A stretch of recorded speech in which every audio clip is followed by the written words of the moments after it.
If we're talking about going to the dentist, this is a good time to be alive. But I don't know that it's a good time for maintaining the well-being of the soul, I think. This is the Compass Podcast, where we disrupt the everyday with glimpses of the divine. My name is Ryan Dunn, saying hello on behalf of co-host Pierce Drake, who we'll hear from in a bit. We're mainly hearing from Brian Zahnd in this episode. As you've already heard, Brian has some great insights to share with us in relation to the ways God is revealed in the daily workings of life. We're going to use the word revelation a lot in this episode. We're not referring to the final book of the Christian Bible. We're simply talking about things that are divinely revealed or exposed. Brian Zahnd is the founder and lead pastor of Word of Life Church, a non-denominational Christian congregation in St. Joseph, Missouri. Brian and his wife Peri founded the church in 1981, but Brian is probably more widely known as the author of several books, including Sinners in the Hands of a Loving God, it's such a good work, Water to Wine, A Farewell to Mars, another neoclassic, Beauty Will Save the World, and his most recent work as of this recording is When Everything's on Fire, which helps our modern skeptical minds move from deconstructing belief to reconstructing faith. Let's settle in for our talk with Brian Zahnd. Well, Brian, thank you so much for joining us on the Compass Podcast. How goes it with your soul today? I don't necessarily ask myself that question. That's why we like to ask it. But I think it is well with my soul. I really do. It's not easy being human, is it? Nobody gets out of this unscathed. It's really a daunting task, to go through life. And I've never lived in any other time. I'm not a time traveler. So I've only known the late 20th and early 21st centuries. If we're talking about going to the dentist, this is a good time to be alive. But I don't know that it's a good time for maintaining the well-being of the soul. I think we do. There's always maybe the possibility that we just think our time is just so hard. But I think there are, in late modernity, there are unique challenges to maintaining the health of the soul. And it's why, I don't know, the last 15, 20 years, I've tried to prioritize that both personally and as a pastor. That I think this is something we really have to attend to. So that's an elaborate answer to a simple question, but I think my soul as well. It's fascinating that you state it that way, though, because as far as our human trajectory goes, things are getting better, right? And especially in terms of medical and technology, we can see that. So why do you say it's a little tougher as far as a spiritual aspect or a nurturing of the soul? I'm hesitant to say that because, again, how can I compare it to anything? But I do think there is a general instinct that is correct, that there's something about the pace of the life that we live that we are not well suited for. I sometimes give this thought experiment, and most of my thought experiments involve a time machine. So get a time machine. I'm going to have a TARDIS. I like Doctor Who. Maybe you have a DeLorean that you got to get up to 88, or just an old school Bill and Ted phone booth or whatever. But here's what we do. We get in our time machine. Let's go back exactly 1,000 years, nice 1,000 years, and we'll go to the middle of France.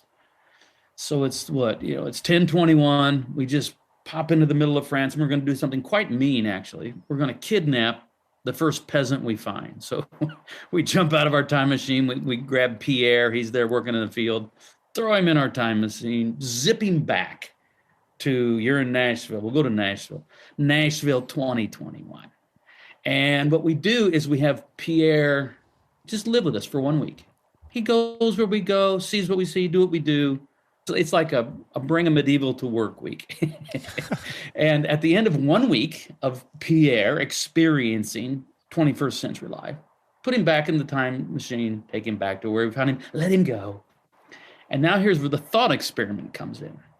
When Pierre shows up at the tavern or wherever, and his friends say, hey, what's going on, Pierre?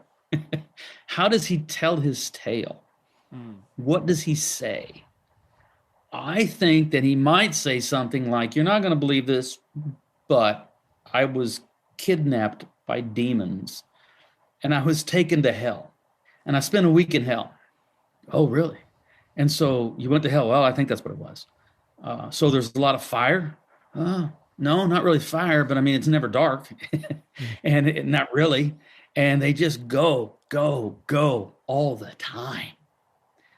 Now, okay, if I got to go to a dentist, let it be 2021. Don't want a dentist going medieval on me and all of that. I get it. And there's a lot. And I'm certainly not, a Luddite. I embrace technology. Here I am staring at this camera, talking to who knows who. However, we do it through technology. I'm all for that.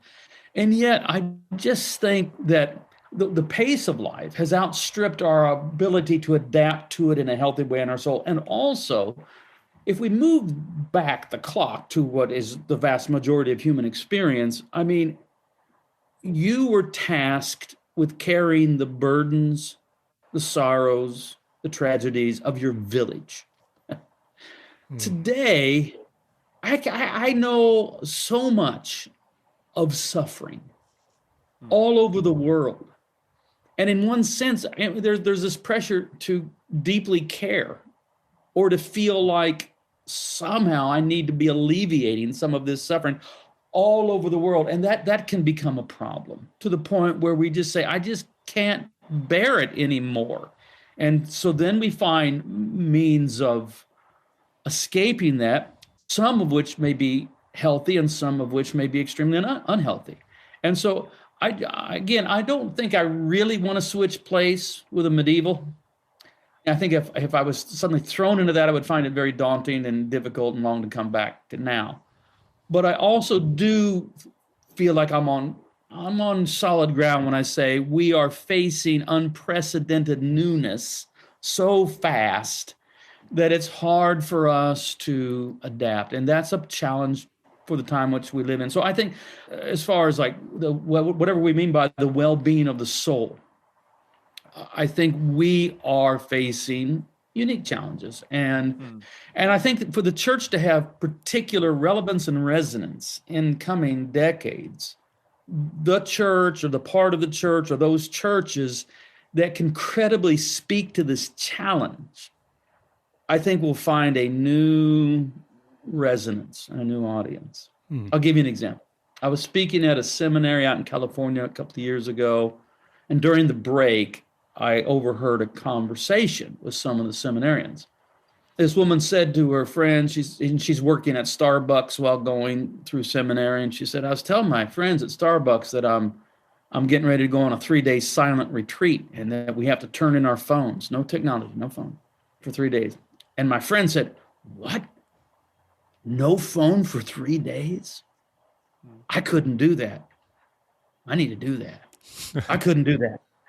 I want to do that. And so the church, if we can embrace our deep tradition, we actually, I think, have plenty of resources to address this.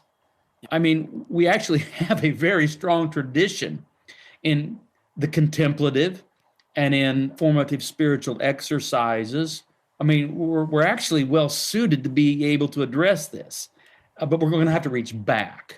Again, I'm elaborating quite a long time on the well-being of my soul or our soul, but I think it's important. And I think, instead of trying to find relevance, which is a tricky word, a dangerous word, a word I don't really trust, we're then too much tempted to accommodate the gospel to consumerist desires. But I think that our resonance, that's a better word, with contemporary culture will be as we actually reach into the deep past.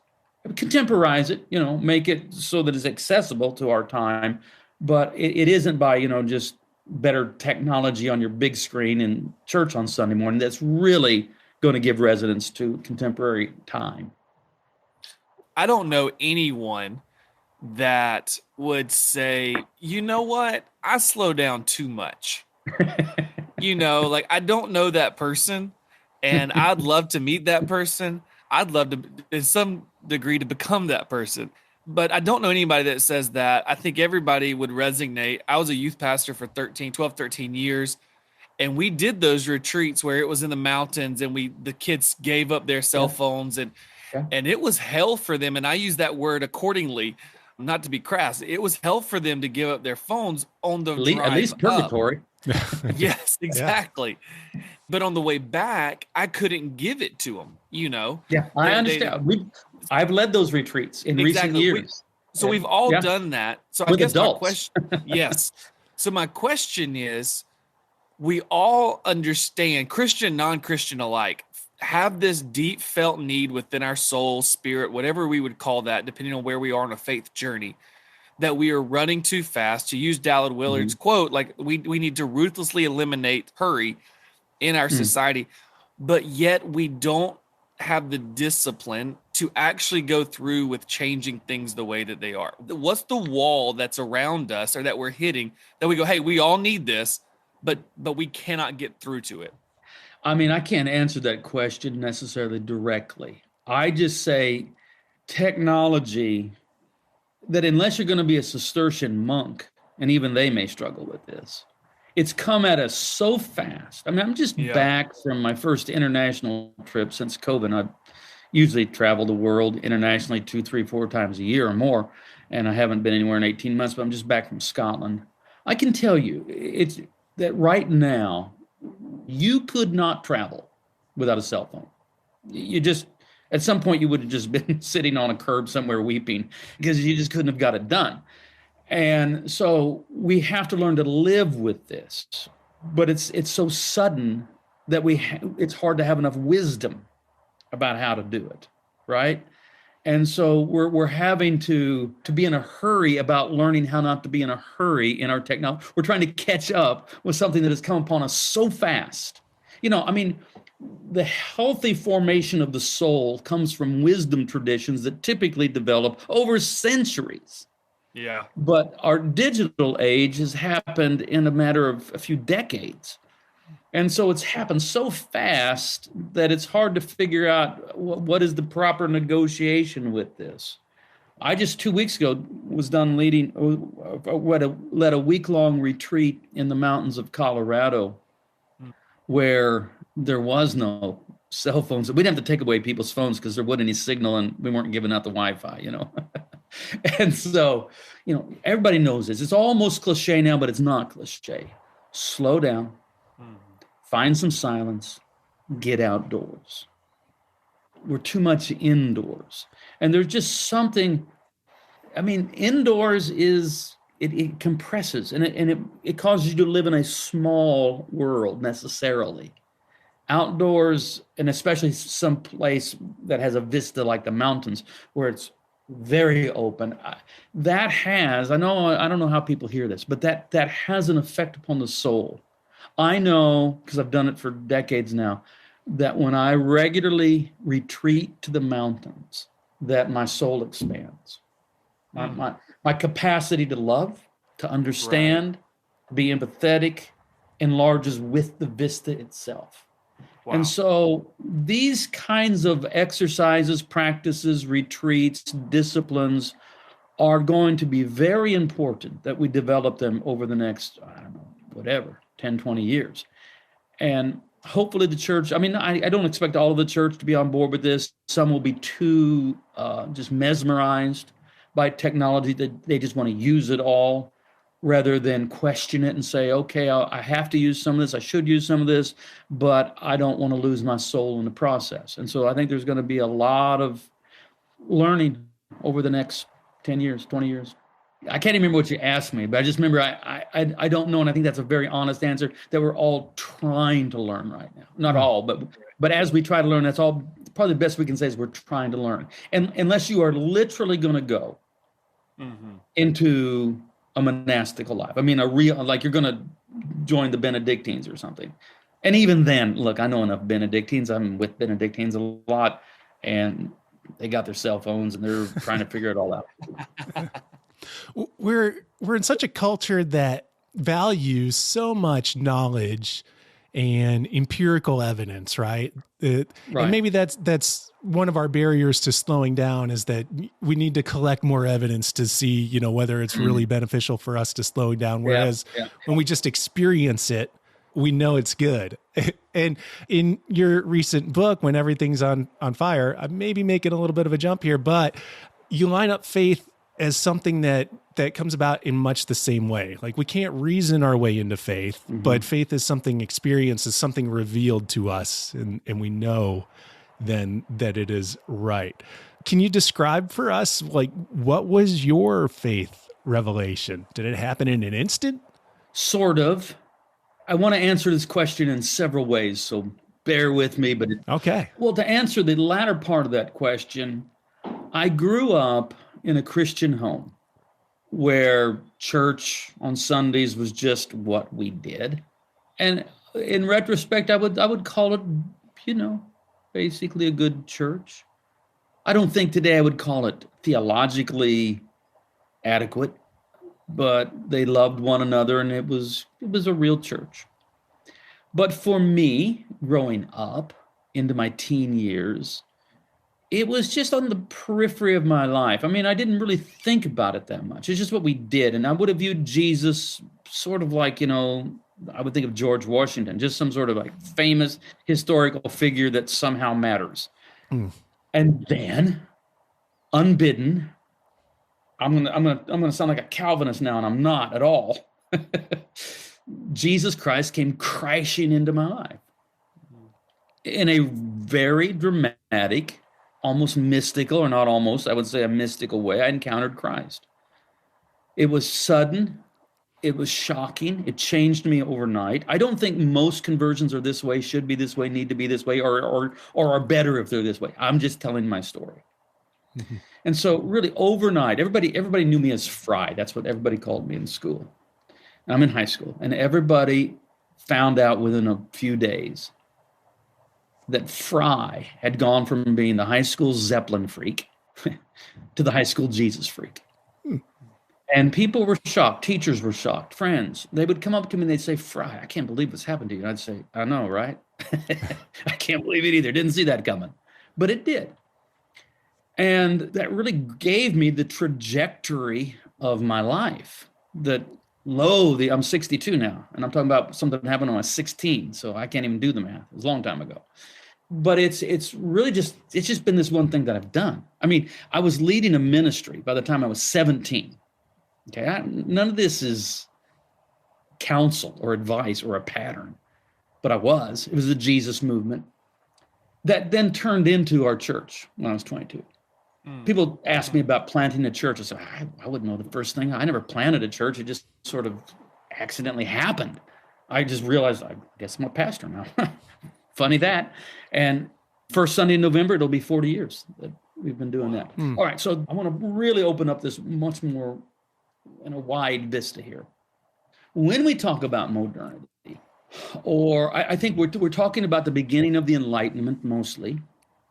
Some would tie it in with some aspects of the late medieval period, but let's keep it simple. And let's really tie it in with Descartes. René Descartes, 17th century thinker, French Catholic, a believer, who though wants to find what he would think is epistemological bedrock. That means where we can't doubt anything else. We can start here. And he goes through this process of doubting everything, trying to find what he can't doubt. And so I could doubt this, I could doubt that, I could doubt everything. And then he realized, but I'm thinking in the process of doubting. I'm thinking, therefore I am. Cogito ergo sum. I think, therefore I am. And he imagines, and I would say imagines is probably the truth, that he has reached epistemological bedrock. And this becomes the gateway into the Enlightenment, into empiricism, into modernity. And it posits a challenge to certain aspects of faith, tradition, and church, which is not really what Descartes was trying to do, but it's what happened. Basically what happens, though, is in modernity, we get kicked up inside of our head, and we end up in almost every God. And most people are open to having I'll use the word mystical, but don't let that scare you. The word, it doesn't mean some sort of like, New Age neo-pagan. It's by mysticism, we just mean a mystic would be a person who seeks and to some level attains an experience within the mystery of God, which is what is set forth as normative in the scriptures. that God can be experienced. And so I'm asking people maybe to climb down out of their head. Descartes threw us up in the attic, up there with a bunch of old musty National Geographics, and come down into the living room of the heart and maybe pursue. I'm not talking about something sensational. I'm not talking about something that's necessarily strange or weird, but come down into the heart and encounter God in prayer, in meditation, in contemplation, and let your faith be rooted there. It was Karl Rahner, German Catholic theologian, in 1971 said this: the Christian of the future will be a mystic, that is, someone who has experienced something or nothing at all. Now that was 50 years ago he said that. And what Karl Rahner 50 years ago called the future, we call today. Yeah. And today, I think we've really just reached that point where the Christian of today will either be a mystic, that is, someone who has experienced something, or they're going to deconstruct right out of the faith. I'm writing to address that.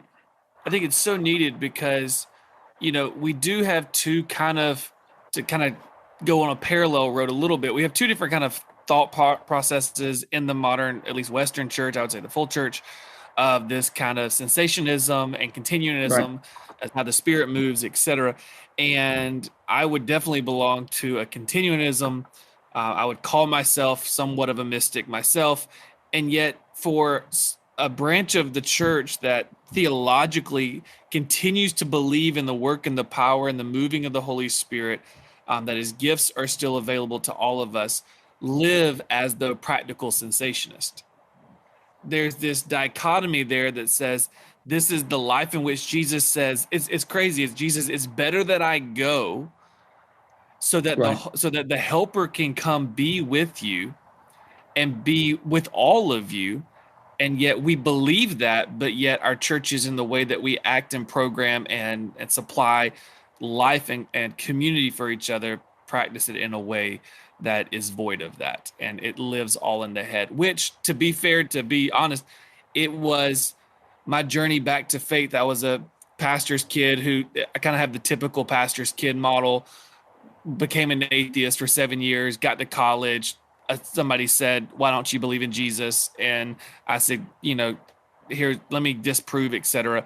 Came back to faith to a point that I could not disprove God, but it took a mystical experience myself to put my hands back in the hands that were offered to me in Christ. And so I think it's so true. I think what the culture is longing for today, what the church is longing for today is a move of God, and a move of God that is experiential, but not crazy, not weird, right, not strange, right, not Benny Hinn, and I'll name him the name, Benny Hinn knocking you in the forehead, right, but a gentle move of the Spirit, because our God is a loving God who is tender with us. And yeah. Here's what I have found pastorally and just being a believer in the time in which we live. As long as people don't feel like they're being manipulated, as long as people don't feel like you're trying to manufacture something for them, especially if there are ulterior motives regarding money or whatever, or you're just trying to be a sensationalist, as long as people have a certain measure of trust and they're relaxed, almost everybody is very interested in someone else's honest testimony to the experience of God.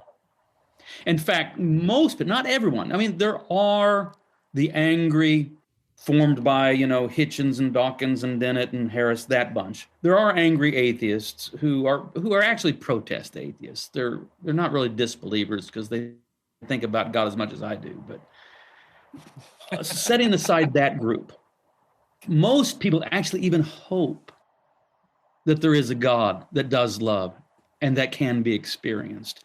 And they are open. But because we've been schooled in the wrong kind of apologetics, and we are by default secularists and empiricists, we become embarrassed about gently, honestly, truthfully talking like that. But I think that all needs to be recovered. I think we need to get over that. And we need to not let the Benny Hinns of the world, embarrass us and prevent us from honestly telling our own story of how we experience God in Christ. I really, really think that is, if you want to use the word revival, I probably wouldn't because of its just history, but I think that is the way forward. So as you speak to that, can we cultivate revelation? Can we cultivate revelation? I think so. I think we can be open. Now, you understand that I do everything I do within the context of Christian tradition, and I do it unapologetically. I'm not a religious triumphalist. My thing isn't my religious founder can beat up your religious founder, but I do believe in Jesus Christ. And because my hope is universal, that is, that the entire cosmos can be assumed into Christ and healed, I also, though, believe that happens through the scandal of particularity, that there is the uniqueness of the Logos made flesh, who is Jesus we call the Christ. And so I just unapologetically speak as a Christian. But yes, I trust the long history. And so we have a canonical text given to us, and I think we should sit with it. I think we have a long history of witness about how we should understand the nature of God. And it begins very early. It begins immediately with these first Jewish believers in a risen Jesus that they now begin to worship. And they have this tension of, how do I worship Jesus, fully human, fully God, but I worship him and yet I'm still monotheistic. It takes centuries for them to actually work it all out, but they do. And I think so we should listen to that. That gives us the safeguards. That gives us a tradition to keep us tethered to something that won't. It's a safety line. It's in mountaineering, it's a fixed rope that we clip into, and so we don't fall off the mountain. Having done that, then I think, you practice, if you want to use, Latin terms, practice things like lectio divina. That is, sit with the scripture. And, at some point, I don't know who all views or listens to this podcast. We all, at some point, if we're serious about scripture, we read it at one level for a long time, very kind of innocently, simply, and then we, get our JEDP and our higher criticism and textual criticism. And I went through all that, and I'm going to be honest, loved it. I think it's fascinating. I love all of that sort of stuff. To this day, I do. But I don't want to stay there forever. I then want to return to, in one sense, a simpler, Ricoeur would call it a second naivete. I mean, I still have all that stuff that I keep with me. It lurks there in the background, runs in the background. I can. Okay, this is Deutero Isaiah, and this is second Isaiah, written 150, and Isaiah of the exile. Okay, but sometimes I just want to sit with Isaiah chapter 60 and see how the Spirit might quicken it to me, and what the Spirit might seem to want to call my attention to. And so, after you've gone through, sometimes people just need to get away from some sort of base literalism that just is no longer tenable. And you wake up one day and you go, I don't think all those animals would fit on that boat, and so you work with some of these things and you get beyond that, and then you learn about mythical literature and what it's trying to do. But then once you've worked through that, then you can return and say, and yet I still believe this text is God-breathed, and that the winds and the breath of God sort of blow around this text. And if I'll sit with it in some quietness, that ever so often some of those winds and some of that Spirit will blow upon me and open me up to something new. I mean, I don't have a rehearsed little presentation I'm giving you. I'm just speaking from my heart. Mm-hmm. But I think this is where the future of Christian faith lies, is in this kind of thing. So do I think we can cultivate revelation? Yes. But understanding that one of the unintended consequences of the Enlightenment was the hyper-individualization of everything. I think, therefore I am. Mm-hmm. And we're all alone inside our head, upstairs inside our head, as the sole arbiter of truth. So yes, cultivating revelation, but we do it in community. We do it together. That's one of the real safeguards, is we do it together, right? And that's why I think every morning on this recent retreat in the Rockies, we would practice some Lectio Divina in a group. You can do it by yourself, and I do, but with a group of people, it's better. And so I just think it's better done. I mean, I like to say the scriptures aren't given to me or to you, they're given to us. And biblical interpretation is a community exercise, is a church-wide exercise. Are there other ways within your own church community that you kind of foster an atmosphere of revelation? I don't, yes and no. I think, though, that once you begin to open to these things, I don't think revelation, that is a somewhat direct communication of the Spirit of God to our heart, I don't think it's that hard to come by. I think what's maybe a little more difficult is to discern, incorporate, understand how to respond. And I think that's done mostly through life together, as Bonhoeffer would say, through the church. I think the thing I do best as a pastor is teach people how to pray well. It took me a long time, took me way too long. But finally, I learned how to pray well, and it involved praying a morning liturgy. It's a long story, but that's probably the best thing I do is I teach people how to pray well, and it's a very structured way of praying, but it's that structure that then opens up. I mean, people think that structure is necessarily constricted. Mm-hmm.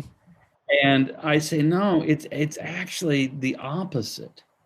It's like if you're talking about music, if once you learn the structure of basic scales, if you're talking about guitar, I want to be able to solo and play like Jeff Beck. Well, learn some scales. It's the structure and discipline of the scales that actually open you up for improvisation. Those people aren't just producing this out of nowhere. Or it's like early on, we had Romanesque architecture that is, it's a little bit, you have necessarily low ceilings, thick walls, small windows. So at times Romanesque can feel small, dark, and cramped. Then you have the architectural breakthrough in the 12th century with Gothic, with these soaring arches and enormous windows and vaulted ceilings. And it goes from small, dark, and cramped to spacious, open, flooded with light. But part of what makes Gothic possible is the external structures called flying buttresses. You see those, at Notre Dame and other places. And so that's a structure, but it's actually a structure that's opening up the inside, not constricting it. And so a structure of liturgical formative prayer, it may be counterintuitive to the modern mind, but a structure of prayer does not constrict the experience of God. It does the opposite. It opens us up, in our soul to become more open, flooded with light, soaring toward the heavens. We need more wisdom and structured wisdom. I mean, one of the great, and this is very modern, very American. You ask a pastor, especially in Protestant, especially in evangelical tradition, how do you pray? And they'll say, just talk to God. Mm-hmm. That's not enough. When the disciples said to Jesus, teach us to pray, Jesus did not say, when you pray, just talk to God.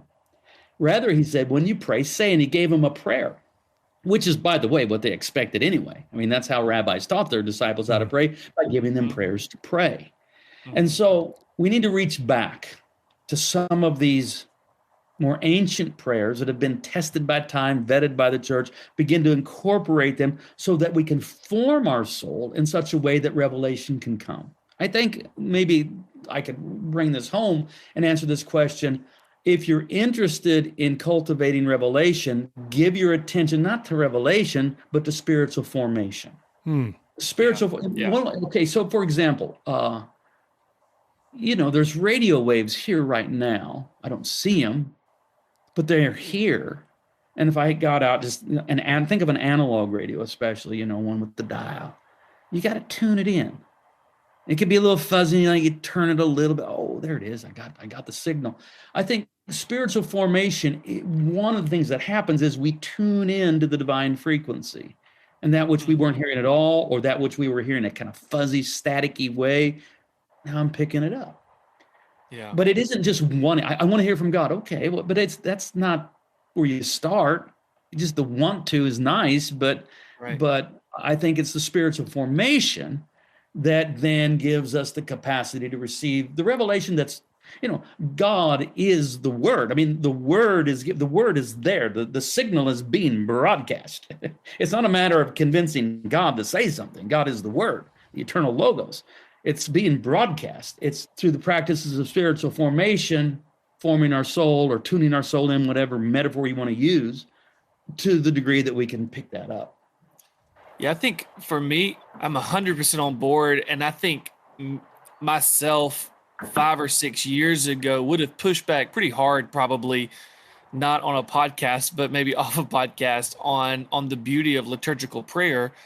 And that's because I came back to faith in a very evangelical, seeker-sensitive kind of context. And then, too, I think I saw liturgical prayer as dry and cold. And so just pray to God, just talk to God, sound very personal and very thinking. Yeah. And I think there's some truth to that. But for me, over the last 5 or 6 years, and just becoming more human and living into more of just me understanding who I am and having life happen and just getting older, obviously, there have been times where I've sat down and I have had nothing to say, or had everything to say, but had no words to say. Right. And it is liturgical prayer or just prayers of saints that have come before us that have brought life. And so part of my daily rhythm has been to pray liturgical prayers at some point throughout the day. And what I'm doing now is actually I'm praying the prayers from prison from Bonhoeffer. And the prayers from prison, that it's a little book. I think it's like 60, 70 pages. And it's just his prayers that he wrote in his journal in prison. And through a COVID, year as a pastor myself of, everything turned upside down. All that say, I want to say thank you, because you just presented it in a way, liturgical prayer, in a way that brought beauty and life and open space, where I think so many of those that have been hurt by the church or in and out of the church has seen liturgical things as cold and dead and kind of rudimentary. Yeah, I mean, sometimes we just make especially among certain kinds of evangelicals, charismatic, Pentecostal, whatever, there's a category error that's made. People will say, I don't like liturgy, it's dead. So that's actually that's a nonsensical statement. You don't ask of liturgy whether it's dead or alive. You ask whether it's true or not. What we ask of liturgy is to be true and beautiful, not alive or dead. What's alive or dead is the person praying. Yeah, come on. I mean, if you can get a live person, alive to God, wanting to be alive, praying a true and well-crafted liturgy, that's where the possibility of formation is present. And so liturgy is a structure. I'm looking out into, the remnants of a garden that's now fading in the autumn. But I see this garden out here in our backyard, and I see, let's say, a lattice that some tomato vines are growing on plants. Now, imagine we're in a garden and you look at a lattice, a wooden structure, a trellis. Let's say called a trellis, which is a wooden lattice structure, and you say trellises, they're dead. I'm gonna say, yeah, but they're not. It doesn't make sense. They're not what's alive. The plants are what is alive. They are providing the structure for that which is alive to ascend. So I'll say it this way: after decades of my living prayer life, kind of just sprawling around on the ground and not going anywhere, I was glad to find some structures that my prayer life could climb on. Mm-hmm. Of course, I can tell you're already a convert. I don't have to try to convert you. But once you understand what liturgy is and isn't, it isn't bringing the life. You're bringing the life. But you see, you're finding words that you didn't have. I mean, if we're left to do all of our own praying, it's just too much of a burden. Yeah. And we're left to our own self. And so what happens is if for it to be authentic, because that's a big word, if for it to be authentic, it always has to be improvisational, in the moment, from my own heart. Well, the problem is you're left to your own resources, and too often greedy people pray greedy prayers, and angry people pray angry prayers, and fearful people pray fearful prayers, and we don't get anywhere. So that's when we need a structure that we can hold on to, and we take these words and make them ours. I mean, you see in certain evangelical churches, they are so allergic to anything that is liturgical because they're reacting to Catholicism or whatever, that they won't even pray the Lord's Prayer together. Even though Jesus says, when you pray, say, Our Father who art in heaven. So I think we just need to get over that. And they're treasures. I mean, these are gifts that have been given to us. You want to hear a story? Yeah. Do we have time for me to tell a story? We do. This is an example of a mystical experience. I don't know what you'll make of it. I had a dream. I had it maybe 15 years ago.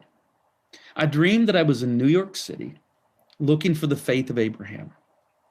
And so there I was in Manhattan, and people on the streets, tourists, passersby, policemen, whoever. And I was just asking everybody, pardon me, do you know where I can find the faith of Abraham? And in the dream, no one thought it was an odd question.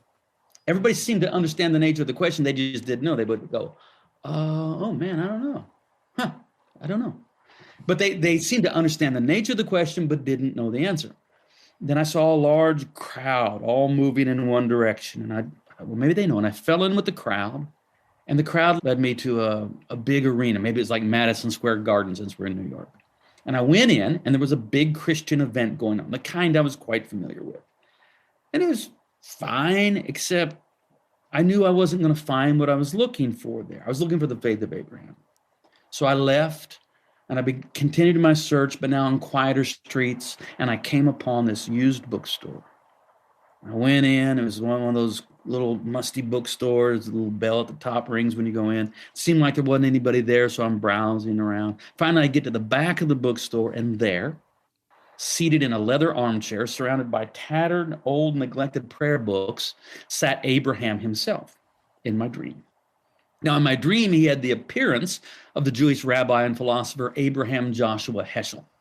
But in my dream, he was Abraham the patriarch. And he said to me, I understand you're looking for my faith. I said, yes. He said, sit down. And he had a tear in his eye. And Abraham, in my dream, said, Brian, you can't depend on yourself to do all of your own praying. You're not wise enough. You need prayers that are older and wiser than you are. And he talked to me in my dream about using prayer books and then gave me a kiss, and I woke up. I really had that dream. Mm-hmm. And, if somebody says, well, was that dream from God? I'd say, well, I wouldn't put that kind of fine point on it. I would say I was at a crossroads. There was some frustration in my life. I was looking for something deeper and richer. And this vision came to me in the night seasons that maybe the Holy Spirit had a little bit to do with. That's all I would say.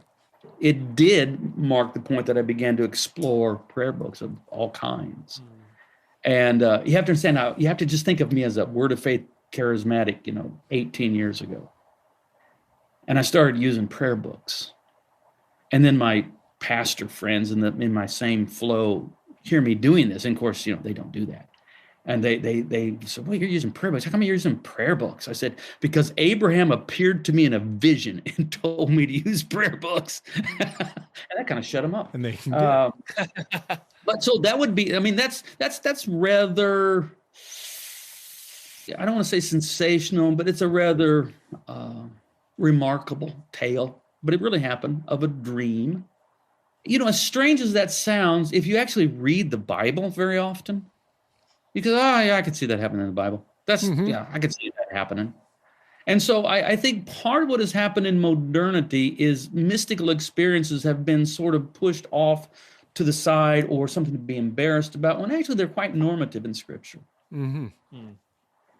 And so, part of my journey toward praying as I do today involved a very mystical experience involving a dream about Abraham and prayer books and all of that sort of thing. Mm-hmm. Well, Brian, thank you for sharing that story with us and for sharing your experience with us so candidly. We appreciate it. And to go on to note that the stories and the thoughts that you share within your writings have been incredibly informative and formative for a lot of us. So we appreciate you doing what you do. Well, thank you. Thank you for having me. Blessings. There's a lot there. I didn't even get to talk Bob Dylan with Brian. I guess that will be another episode altogether. That would be so fun for me. If you had fun and appreciate this podcast, I hope you'll listen to another episode. A good one would be Living with Doubt, where we talked with Brian McLaren, or our episode with Tyler Smith, where we talked about everyday spirituality. But honestly, it's all good stuff. Thanks to United Methodist Communications for sponsoring this podcast, and to Reed Gaines for doing the heavy lifting on editing this episode. Compass Podcast episodes come out every other Wednesday, so we'll talk to you again in a couple weeks. Peace.